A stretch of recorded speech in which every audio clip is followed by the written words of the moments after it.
ಸ್ವಾಭಿಮಾನಿ ನ್ಯೂಸ್ಗೆ ಸ್ವಾಗತ. ಇಂದಿನ ಪ್ರಮುಖ ಸುದ್ದಿಗಳು.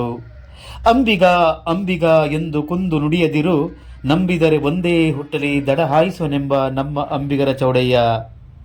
ಬಸವಾದಿ ಶರಣರಲ್ಲಿ ಶ್ರೇಷ್ಠ ವಚನಕಾರರಾಗಿ ಬಸವಣ್ಣನವರಿಂದ ನಿಜ ಶರಣ, ವೀರ ಗಣಾಚಾರಿ ಎಂದು ಕರೆಯಲ್ಪಟ್ಟು ಸಮಾಜದ ಅಂಕುಡೊಂಕುಗಳನ್ನು ತನ್ನ ನಿಷ್ಠುರ ವಚನಗಳ ಮೂಲಕ ಸಮಾಜದ ಬದಲಾವಣೆಗೆ ಶ್ರಮಿಸಿದ ನಿಜ ಶರಣ ಅಂಬಿಗರ ಚೌಡಯ್ಯನವರ 905ನೇ ಜಯಂತಿಯನ್ನು ಸಾಗರ ತಾಲೂಕು ಆಡಳಿತದಿಂದ ಆಚರಿಸಲಾಯಿತು. ಸಾಗರ ತಹಸೀಲ್ದಾರ್ ಚಂದ್ರಶೇಖರ್ ಜ್ಯೋತಿ ಬೆಳಗುವ ಮೂಲಕ ಕಾರ್ಯಕ್ರಮವನ್ನು ಉದ್ಘಾಟಿಸಿದರು. ಈ ಸಂದರ್ಭದಲ್ಲಿ ಅಂಬಿಗರ ಚೌಡಯ್ಯನವರ ಬಗ್ಗೆ ಉಪನ್ಯಾಸವನ್ನು ಶ್ರೀಯುತ ಸರ್ಫಾಜ್ ಚಂದ್ರಗುತ್ತಿ ನಡೆಸಿಕೊಟ್ಟರು. ಗಂಗಾಮತ ಸಮಾಜದ ಸಾಗರ ಟೌನ್ ಅಧ್ಯಕ್ಷ ಆನಂದ ಬಾಳೆಕೊಪ್ಪ, ಸಾಗರ ತಾಲೂಕು ಕನ್ನಡ ಸಾಹಿತ್ಯ ಪರಿಷತ್ತಿನ ಅಧ್ಯಕ್ಷ ವಿಟಿ ಸ್ವಾಮಿ, ಮೋಹನ್, ಶಾಂತಮೂರ್ತಿ, ಗಂಗಾಮತ ಸಮಾಜದ ಪ್ರಮುಖರು ಭಾಗವಹಿಸಿದ್ದರು.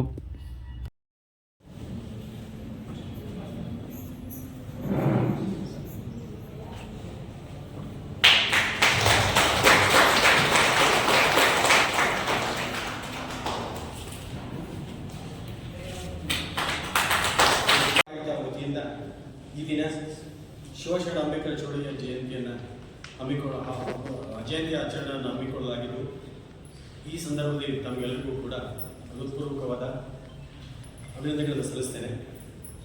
ಈಗಾಗಲೇ ಶಿವಶರಣ ಅಂಬೇಡ್ಕರ್ ಚೌಡಯ್ಯ ಜಯಂತಿ ಕುರಿತಾಗಿ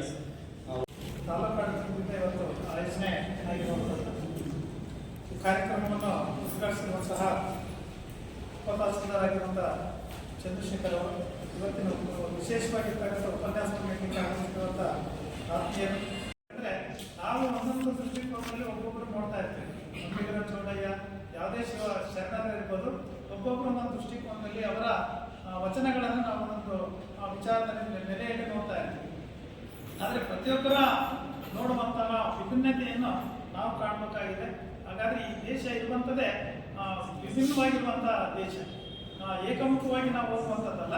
ಅವರವರ ಅಭಿಪ್ರಾಯಗಳನ್ನು, ಅವರವರ ವಿಚಾರಗಳನ್ನು, ಅವರವರ ಆಚರಣೆಗಳನ್ನು ಪ್ರತಿಯೊಂದನ್ನು ಸಹ ನಾವು ಗೌರವವನ್ನು ಕೊಡಲೇಬೇಕಾಗಿದೆ.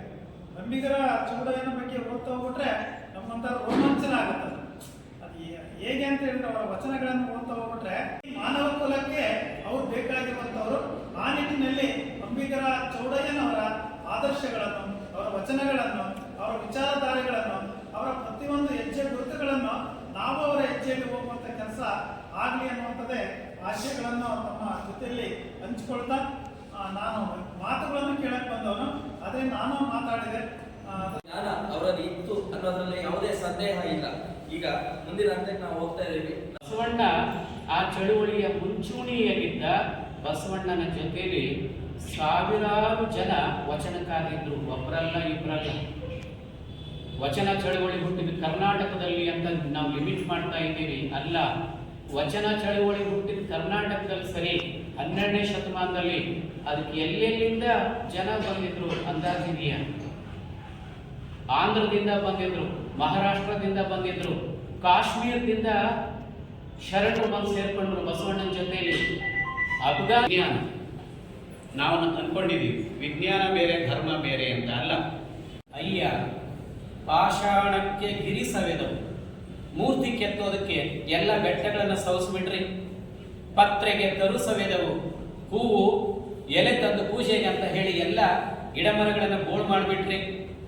ಸಪ್ತ ಸಾಗರಗಳು ಮಜ್ಜನಕ್ಕೆ ಸವೆದು, ಸ್ನಾನ ಮಾಡಿದ್ದು ಮಡಿಯಾಡಬೇಕು ಅಂತ 7 ಸಮುದ್ರದ ನೀರನ್ನು ಖರ್ಚು ಮಾಡಿದ್ರಿ. ಅಗ್ನಿ ಧೂಪಕ್ಕೆ ಸವೆದು ಯಾಗ ಯಜ್ಞ ಮಾಡಬೇಕು ಅಂತ ಹೇಳಿ ಅಗ್ನಿಯನ್ನ ನಾಶ ಮಾಡಿದ್ರಿ. ವಾಯು ಕಂಪಿತಕ್ಕೆ ಸವೆದು ಹೇಳುವ ಮಂತ್ರಗಳ ಮೂಲಕ ವಾಯು ಕಂಪಿಸಿ ಹೋಯಿತು. ಉಘೆ, ಚಾಂಗು, ಫಲ ಎಂಬ ಶಬ್ದ ಸವೆದು ಎನಗಿನ್ನೆಂತೋ ಮಾಡುತ್ತಾ ಇದ್ದಾರೆ.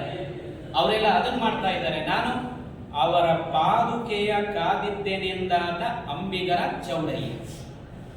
ಇದೆಲ್ಲ ಕೆಲಸ ಈ ಸಮಾಜ ಮಾಡ್ತಾ ಇರಬೇಕಾದ್ರೆ ನಾನು ಅವರ ಪಾದುಕೆಯನ್ನ ಕಾಯುವಂತ ಕೆಲಸವನ್ನ ಮಾಡುವೆ ಅನ್ನುವಂಥದ್ದನ್ನು ಬಹಳ ಹೆಮ್ಮೆಯಿಂದ ಅವನು ಹೇಳ್ಕೊತಾನೆ. ನುಡಿಯದಿರು, ನಮ್ಮನ್ನು ಬೆಸ್ತರು ಅಂತ ಹಂಗಿಸ್ತೀರ, ಮೀನ್ ಹಿಡಿಯೋರು, ದೋಣಿ ಹಾಕೋರು ಅಂತ ಹಂಗಿಸ್ತೀರ. ಅಂಥವರಿಗೆ ಅಮ್ಮನ ಹೊಣೆ ಮಾಡಿದಿರಲ್ಲ ಅಂತ ಹೇಳಿ ತಿರುಗಿ ಆ ಪದವನ್ನು ಅವರಿಗೆ ಆರೋಪಿಸಿ ಬರೆದ ವಚನ ಕೂಡ ಇದೆ.